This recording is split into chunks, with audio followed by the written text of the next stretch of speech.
ikibonobono ni izahabu. Burya rero ikibonobono nubwo tuzokirima amavuta yacu arazimvye nitwo yakora mu isabune.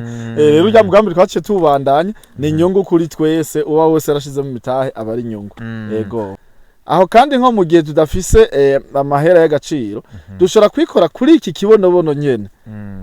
Tukaja tugishora bakaca duha amahera y'agaciro. Mutiriwe muranagihingura. Yego.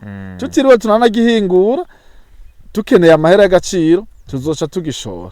Tubonye bimeze neza tuzoca tugihingura tuca tubanza duha akazi ugwaruka abatari bake bishwe n'ubushomeri. Nta igihugu ntigishobora gutera imbere kidafise amahinguriro.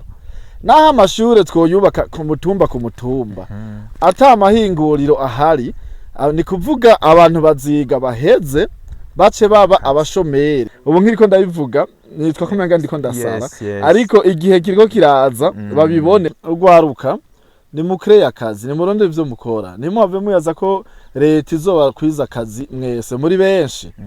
Rero ngendera muri iryo nyene naje ni banyaragasa ahubwo baze turasiganiro gica kuri radio buntu no kuri PJ Classic ku munsi wa kane citwa Nyaragasa ntutangwe. Rero nabako baradukurikirana ngaha banyaragase ahubwo ntibatangwe ntibasange twuga.